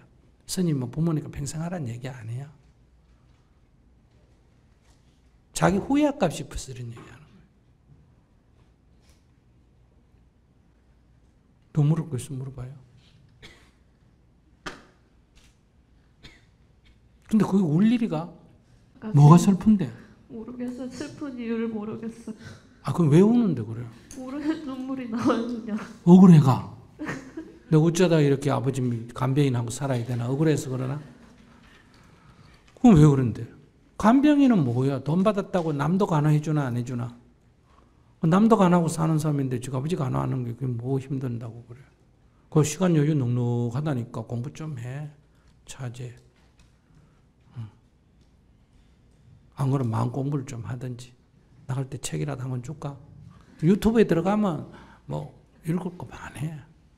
들으면서 공부나 또 하고 귀에 꽂고 들으면서 간병이나 하고 그리고 시간 남으면 옆에 사람 좀 해줘. 언제 자기 복 지을래? 많이 도와드리고 있어요. 그래 잘한다. 거기 사람들. 다 나중에 공덕이 돼. 그러니까 아버지만 하지 말고 시간 나는 대로 이 할머니 대주고 저 할아버지 대주고 쭉 해주고 그러다 또 어떻게 누가 잘 봐가지고 또 며느리 데려갈지 않아. 그러니까 어떤 게 복이 되고 어떤 게 재앙이 될지 알 수 없어. 인생이라는 거는 재앙인데 재앙이 곧 복이 될 때가 있고 복인 줄 아는데 그게 낚싯밥이 되거나 쥐약이 될 때가 있어. 그러니까 그걸 쉽사리 결정할 수가 없어. 그러니까 이게 나쁜 것 같지만은 그건 자기한테 복이 되는 길이야. 그러니까 아주 기쁜 마음으로 하면 좋겠어. 울지 말고. 제가 진짜 눈물이 많은데 눈물이 나오는 이유를 모르겠어요. 눈물이 나오는 이유는 억울해서 그래. 지금 일이 억울하다는 게 아니라 어릴 때 뭔가 자기가 억울해서 그래. 참회해서 흘리는 눈물 아니야. 참회해서 흘리는 눈물은 반성의 눈물은 팍 나고 끊어져. 계속 나는 거는 뭔가 억울한 거야. 뭘 그래 억울해서 그래. 계속 절을 해봐. 지 원하는데 안 됐다고 그런 것 같은데. 종교가 뭔지 몰라서 그런데 절을 좀 많이 하면 좋아져요. 절을 하면서 어떻게 기도해야 되느냐. 감사합니다. 이렇게 아버지가 수술 8번 했다 이러지 말고 그래도 안 죽고 뭐한다. 살았다 이게 중요해. 8번 한 게 중요한 게 아니라 10번 한 게 중요해라. 10번 했다는 건 안 죽었어. 만약 죽어버렸으면 3번 더 할 수 있나 없나. 첫 번째 하다 돌아가셨으면 못 하잖아 수술. 8번 했다. 이게 수술을 8번 했다 중요한 게 아니라 그래도 안 돌아가시고 살았다. 이게 중요하지. 그러니까 항상 감사하다고 기도해야 돼. 아이고 그래도 의술이 좋아가지고 의사 선생님들이 수고로 이렇게 돌아가실 걸 살아계셔서 감사합니다. 이렇게 기도해야 돼. 자기는 지금 약간 의사한테도 좀 원망이 있는 것 같아. 병원에도 원망이 있고. 근데 뭐 딱 진료가 잘못되면 그거는 울 게 아니고 원망할 게 아니라 뭐 해야 된다? 변호사 우는 애가 소송하면 되지. 화낼 거는 아니야. 그리고 그게 아니면 의사가 어떤 잘못을 한 게 아니면 병이 지중해서 2번, 3번 할 수도 있는 거야. 3번, 4번, 5번 해가도 안 죽고 사는 게 중요하지. 그게 뭐 중요해. 그리고 이렇게 수술 많이 했다는 거 보니 좀 위독할 수도 있잖아. 그지? 그럼 자기 효도할 시간이 뭐 별로 길지도 않는데 수행을 한다면 지금 많이 울고는 억울한 게 있어서 고마운 줄 몰라서 그래. 지은 인연을 몰라서 그래. 돈을 1,000만 원 빌리고 100만 원 갖고는 또 갚아야 되나 이렇게 성질내는 거하고 똑같아. 그러니까 내가 지은 인연을 억울하다는 건 지은 인연에 몰라서 그래. 그러니까 자기가 알면 지금 자기에게 닥친 거는 감사해야 될 일이지 억울해야 될 일은 아니야. 그러니까 절을 하면서 감사합니다. 감사합니다. 그래도 효도할 수 있어서 감사합니다. 아버님 살아계셔서 감사합니다. 이렇게 감사 기도를 하면 조금 좋아질 거예요. 고맙습니다. 네. 우리 청년들이 저 어디고 홍대 앞에 가가지고 대학생들한테 막 팜플렛을 돌린대요. 뭐가 제일 문제고 그러니까 꿈, 그 다음에 뭐 연애, 취업, 뭐 이런 걸 돌렸더니 제일 문제가 꿈이래요. 꿈이 없다. 이게 제일 큰 문제라. 저는 취업인 줄 알았더니 그것도 아니고 연애가 2등이고 아시겠어요? 꿈이라 그러는데 꿈의 의미는 두 가지가 있어요. 하나는 허황되다는 의미가 있어요. 허황되다. 헛된 생각을 한다. 즉 현실적이지 못하다. 비현실적인 생각한다. 이런 얘기 있고 다른 하나의 꿈의 의미는 희망, 가능성이라는 의미가 있어요. 그런데 우리가 현실이 굉장히 어려워도 가능성이 있으면 어때요? 그렇게 괴롭지 않습니다. 충분히 견딜 수가 있어요. 근데서 여러분들 개인들이 개인의 꿈이라는 거는 약간 어른이 볼 땐 비현실적으로 보이는 거. 저는 고등학교 때 어떤 꿈을 갖고 사는지 알아요? 황룡사를 복원하겠다. 제가 황룡사 앞에 살았으니까. 구층탑을 복원하겠다. 얼마나 허황돼 아직도 복원이 안 됐어요. 네? 황룡사의 종이 이 에밀레 종이 12만 건인데 황룡사 종이 48만 건짜리가 있었어요. 그거 없어졌어. 몽골한 때 어떻게 됐는지. 그래서 리아카를 끌고 매일 주말에 다니면서 못을 주스러 다녔어요. 길거리 떨어진 양철하고 못을 그거 모아가 뭐 만든다고? 황룡사 종 만든다고. 그래가지고 막 꽉 모아놓고 또 뭘 했나? 그 황룡사 안에 파면 전부 기와요.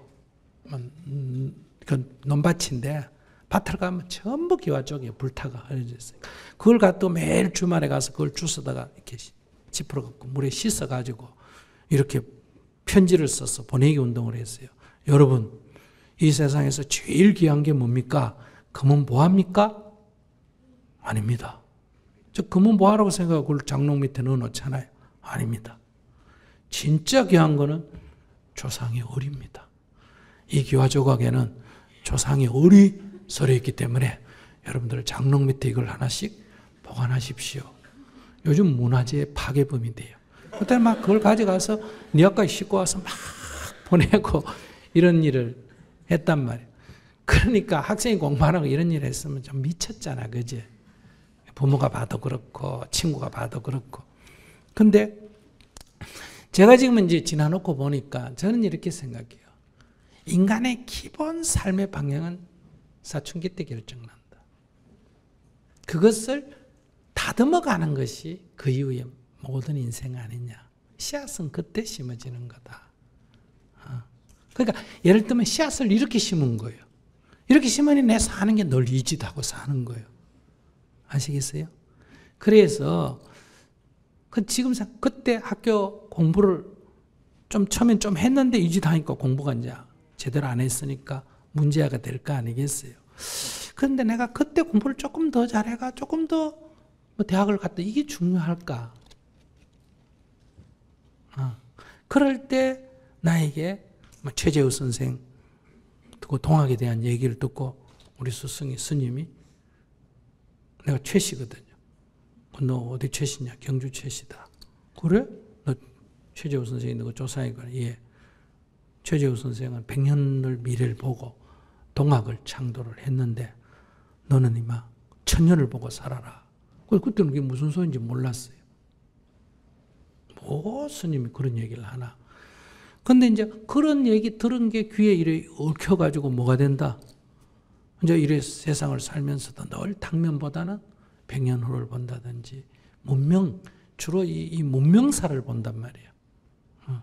그래서 과거를 봐도 이 인류 문명이 문명의 흥망성쇠를 보면 이 자본주의 사회라는 건 어때요? 이거 한계, 지속 가능하지 않는 문명이에요.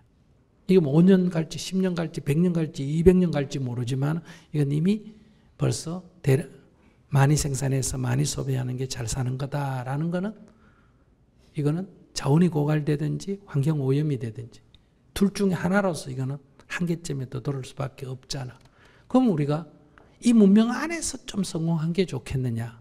조금 길게 보면 이 문명 다음 이 한계점에 왔을 때 대한 문명을 지금 모델을 만드는 게 좋겠느냐?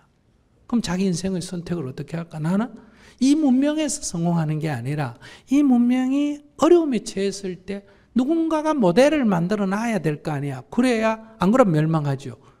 어려움이 처하니까 이거 갖고 안 되겠다. 저거라도 해야 되겠다. 이게 될 거 아니야.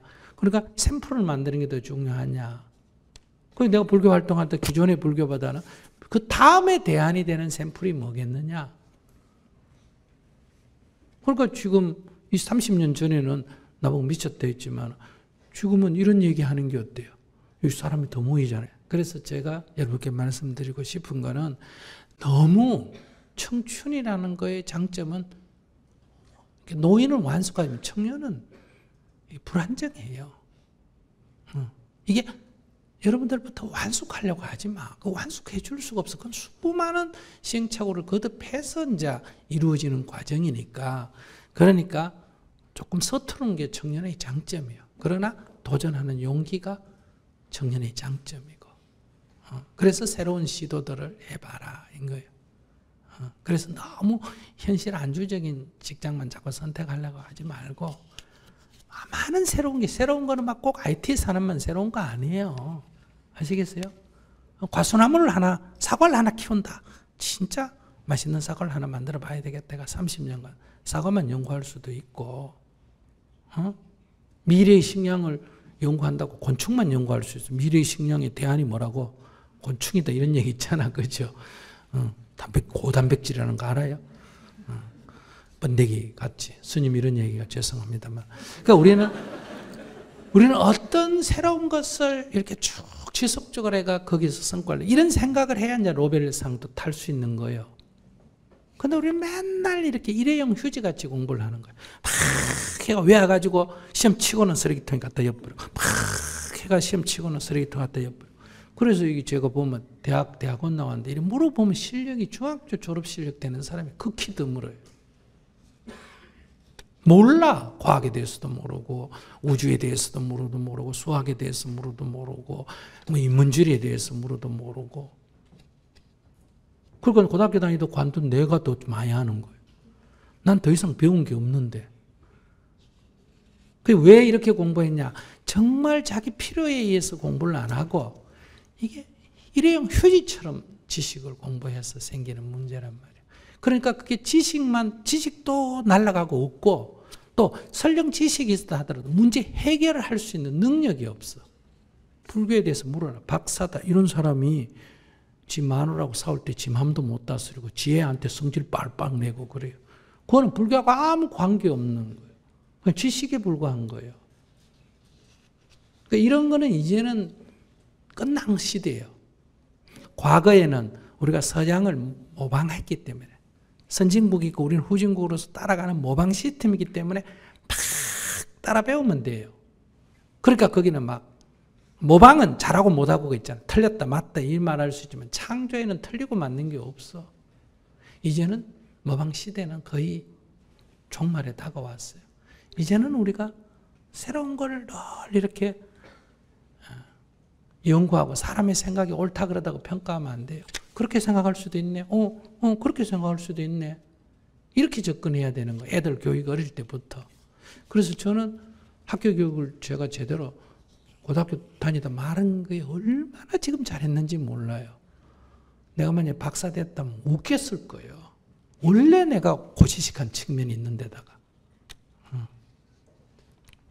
그러니까 여러분들이 조금 이렇게 꿈이란 허황된 생각이 아니라 조금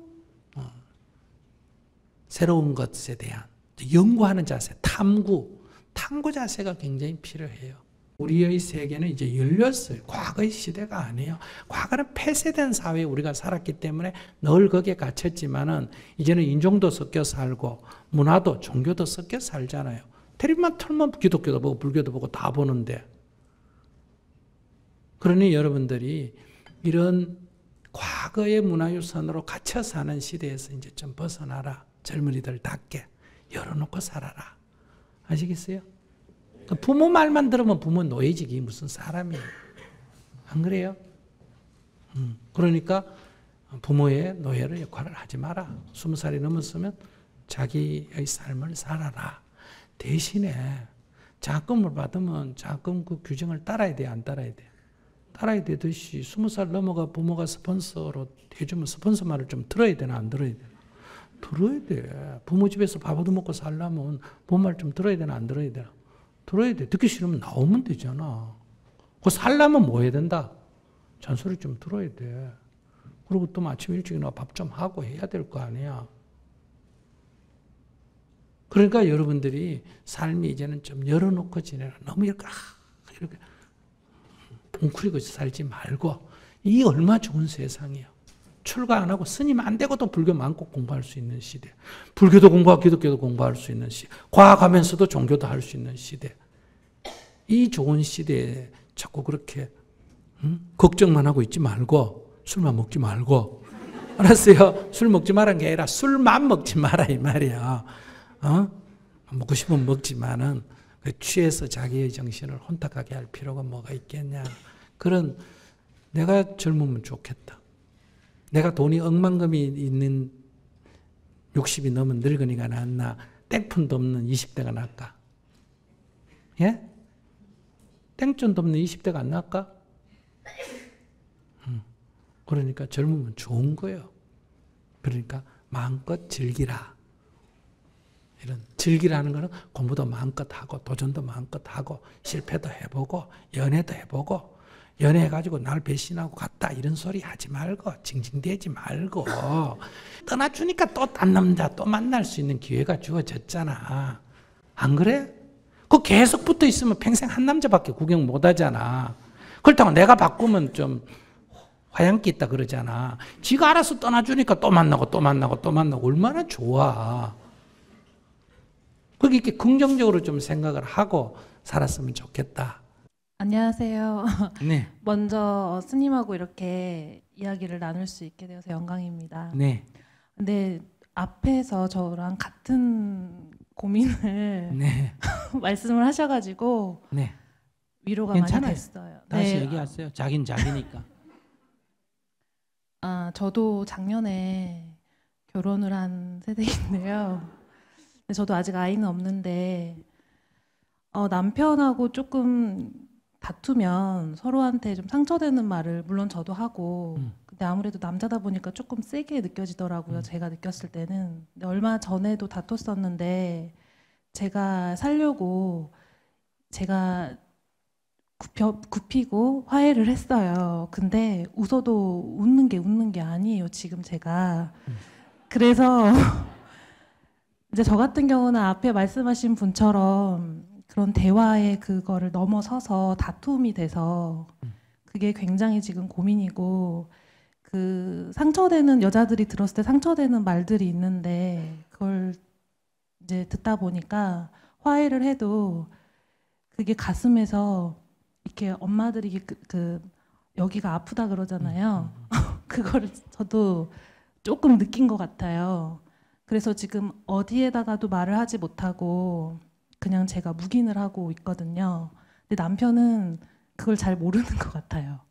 그냥 제가 웃고 있으면 모든 게 다 끝났다. 그냥 해피하다고만 생각을 하는 것 같고 저도 그거를 2번, 3번 얘기하면 또 다툼이 될까 봐 그냥 넘어가고 근데 제가 가장 좀 두려운 거는 이제 그런 다툼으로 인해서 제가 포기를 하게 될까 봐 그게 좀 많이 두렵거든요. 그래서 평상시에 제가 힘이 들고 그러면은 스님이 쓰셨던 책들이나 아니면 다른 분들 쓰셨던 책들을 많이 읽으면서 제가 도움을 많이 얻으려고 하는데 100% 저한테 많이 와닿지는 주로 않아서 어떻게 하다가 다투게 돼요?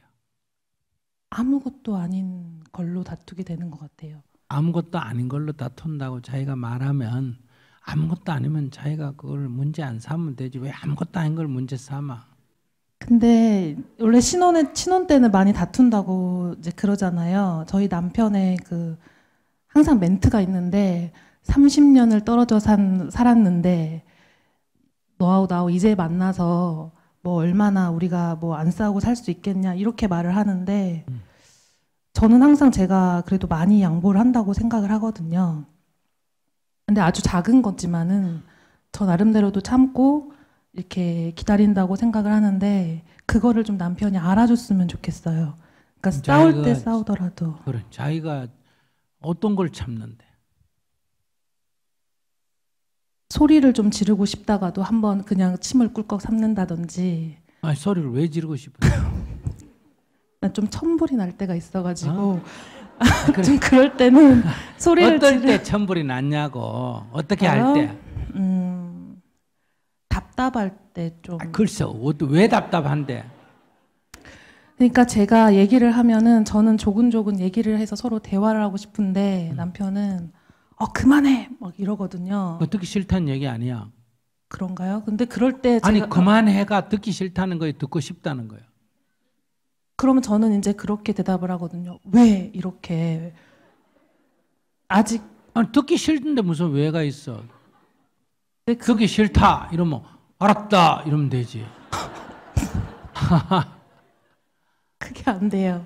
아, 그리고 자기가 안 되는 거지 지금. 상대가 듣기 싫다는데 자기가 계속 얘기를 하니까 남편이 화락 버럭 내는 거지.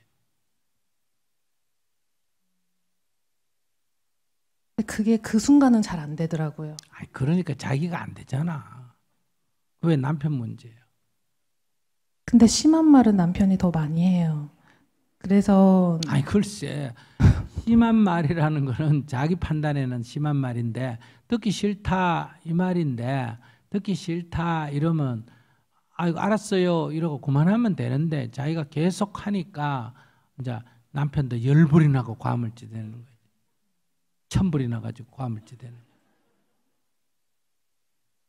좀 안 싸우고 싶거든요. 안 싸우고 싶으면 자기가 그만해 하면 저기 알았어요 그러면 되잖아. 딴 거 얘기해봐요. 그만해 하면 어떻게 한다고요? 알았어. 알았어요. 네. 듣기 싫다 이 말이니까 알았어요 이래. 절에 이런 말이 있어요. 이 세상에 부처님이 오시더라도 구제가 불가능한 인간이 두 종류가 있어요. 부처님 와도 저거는 구제 불능이다. 첫째가 어떤 사람이냐? 알았다 하는 인간이.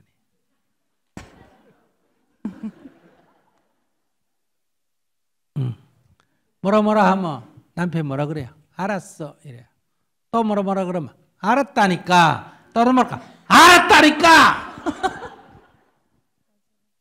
이거 알았다는 거예요, 듣기 싫다는 거예요? 알았다 이 말이 알았다는 얘기가 아니고 뭐한 얘기라고? 듣기 싫다. 그러면 뭐라 하면 몰라요 이래요. 뭐라 하면 모른다니까요.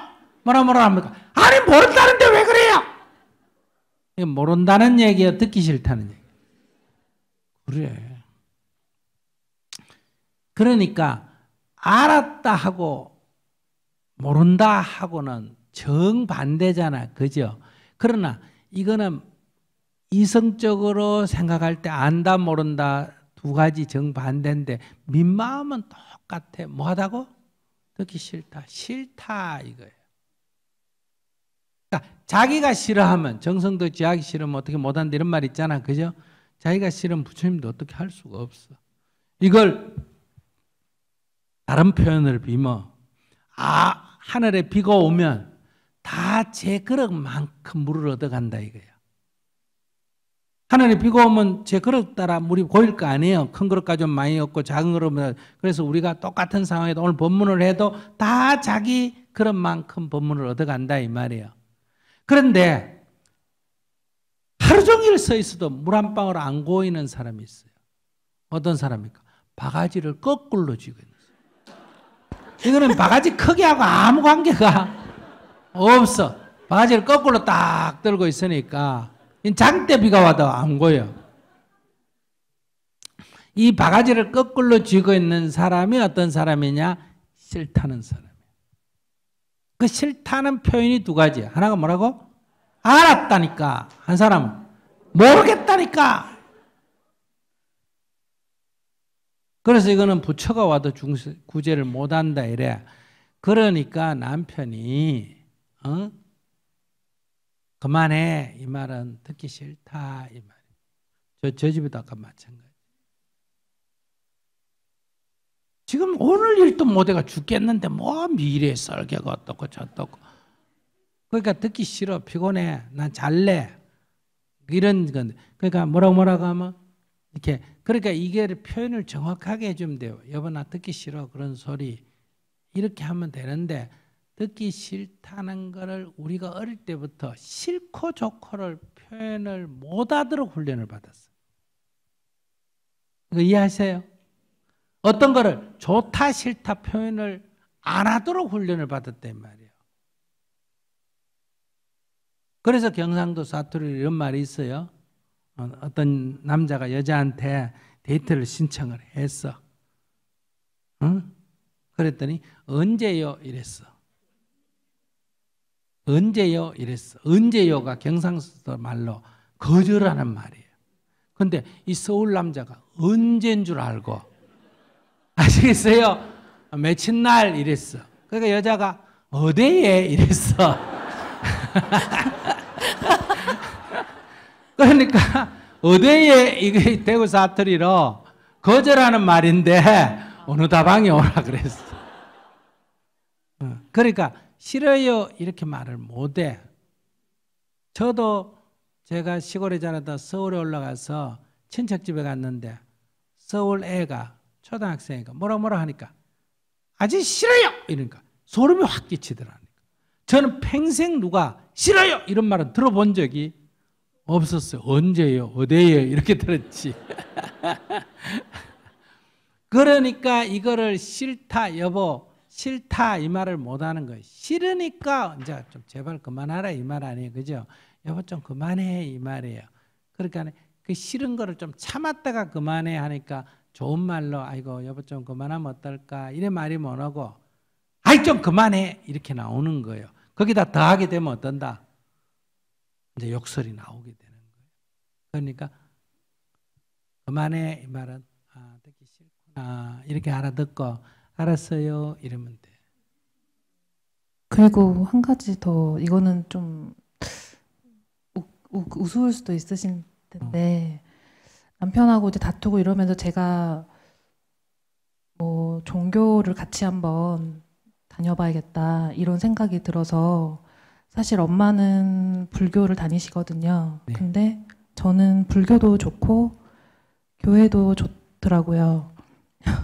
근데 이제 교회에서 들은 말이 그러니까 제가 절에 가도 너무 좋고 다 좋아요 저는. 근데 누군가 그러더라고요. 그러면 벌 받는다고 저보고. 그래서 사람들이 좋은 분들이 많은 것 같다. 여기 나름대로 여기 나름대로. 근데 교회에서 이제 제가 들은 말이 너 그러면 안 된다. 천국하고 극락은 진짜 멀다. 길을 빨리 택해라. 이렇게 말씀하셔서 정말 먼 건가. 그래서 엄마를 만날 수가 없나. 뭐 그런 생각이 들더라고요. 몇 살이에요? 35이요. 대학도 나왔고. 네. 아니 근데 정말 궁금했어요. 정말 천국과 극락은 먼 건가 그런 생각을 한 며칠을. 천국과 극락이 멀다는 건 엄마는 극락 갖고 자기는 천국 네, 연락이 안 된다. 위에잖아. 근데 그거는 가봐야 되는데 첫째 있는지 없는지도 모르고 네. 갈지 안 갈지도 모르는데 바로 연락부터 생각하는. 이야 굉장하다. 자 그럼 제가 물어볼게요. 우리 집 앞에 구멍가게가 하나 있어요. 그래서 거기서 늘 물건을 사서 한 20년쯤 다녔어. 단골이 됐단 말이야. 근데 이쪽 옆에 최근에 좀 규모가 크고 잘 갖춰진 슈퍼마켓이 하나 생겼어. 그래 거기를 가봤더니 물건도 많고 어떤 건 값도 싸고 굉장히 좋아. 그러면 자기는 다니던 단골집에 가야 될까? 안 그러면 배신 때리고 이 슈퍼마켓 가야 될까? 그냥 얘기해봐. 자기 같으면 어떡하겠냐? 대형마트 쉴 때는 단골마트 가고. 그래. 응. 너 주로 대형마트에 가고 쉴 때는 네. 단골집에다 가고. 네. 그래. 그 소비자의 자유죠. 맞습니까? 그러니까 내가 절에 20년을 다녔다도 교회 가보니까 좋으면 교회 다니면 되고, 그러니까 일요일은 교회 가고 수요일 날은 절에 가면 된다 이 말이에요. 아무 문제가 없어. 그런데 가게 주인 입장에서는 좀 섭섭할까 안 섭섭할까? 섭섭하니까 이쪽에서는 욕을 할 거고, 저쪽 슈퍼마켓에도 일요일 날 하루 쉬다가 월요일 날 구입하면 되지. 하루 못 낳는다고 꼭 거 가서 또 구입할 거 뭐 있나? 그 주인은 이래 생각할 수도 있지. 그러니까 주인 입장에서는 그럴 수가 있어. 소비자니까 소비자는 자기 필요한 데로 가도 될까 안 될까?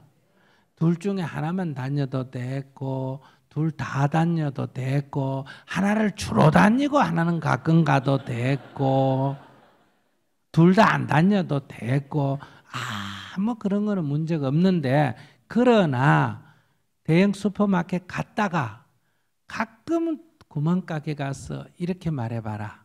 아이고 저 아래 가게 갔더니 물건도 좋고 값도 싸고 너무너무 좋더라. 이런 소리 하면 가게 주인 좋아할까 싫어할까? 싫어하겠지. 가는 건 내 자유지만은 구멍가게 물건 비싸다고 구멍가게 주인한테 가서 불평할 필요는 없다. 그러니까 교회 다니다 절에 오든 절에 다니다 교회 가든 그건 자유인데, 절에 다니다 교회 가가 절은 나쁘다 다녀봐야 구원이 없더라 이런 얘기 하는 거는 예의가 아니다 이 말이야. 그리고 꼭 절에 가 이쪽 구멍가게 가가 같이 물건 구하면서 아이고 이 집에만 다니나 저기 내 가보니 좋던데 그 손님을 절로 보내면 되나 안 되나? 안 돼.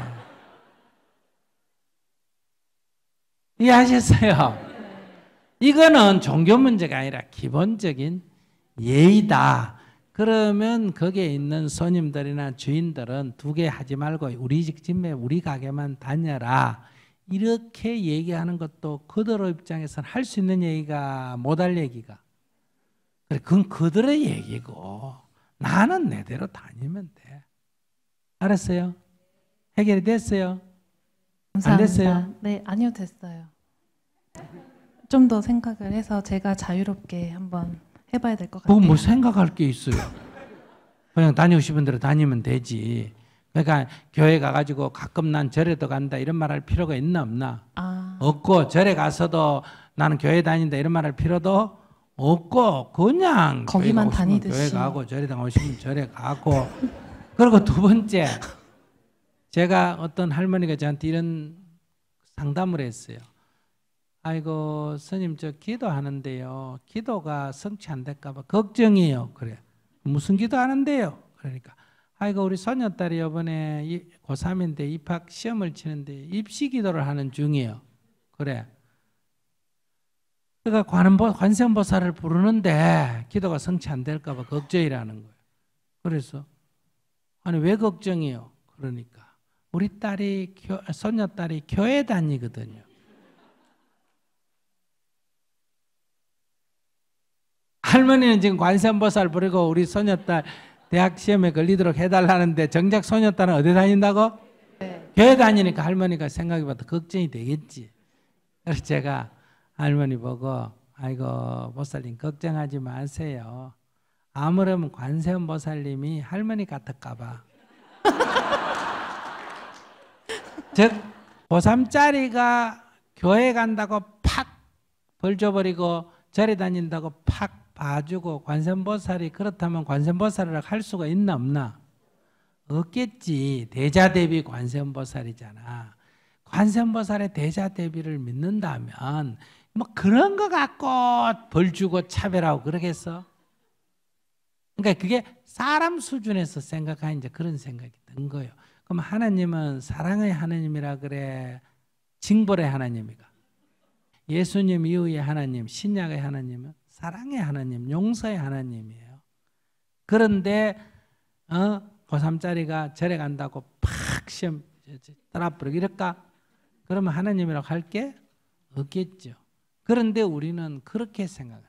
그러니까 하나님에게 내가 귀의하는 게 아니라 자기 생각대로 하나님이 이렇다 그래. 그러니까 자기가 자기를 버리고 하나님께 귀의하는 게 아니고 하나님을 지 수준으로 하나님이 움직일 거라고 생각하는 거예요. 이건 신앙이 아니에요. 오늘날 절에 다니니 교회 다니니 하면서도 신앙이 없어요. 내가 볼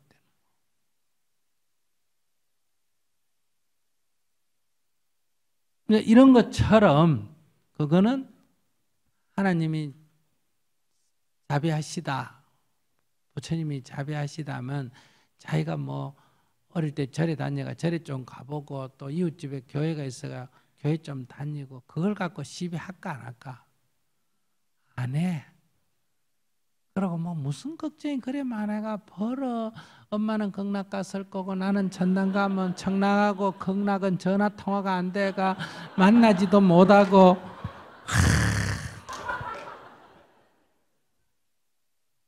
대한민국의 국민 수준을 떨어뜨려요.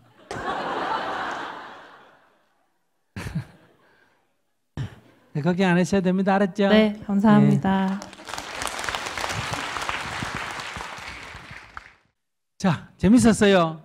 예, 바쁜 사람이 좀 갔는데 이렇게 우리가 우리의 마음을 바꿔서 좀 더 행복해지는 길이 있고 그 다음에 우리 사회를 좀 더 좋게 만들어서 행복의 토대를 마련하는 길 두 가지를 다 우리가 가야 된다.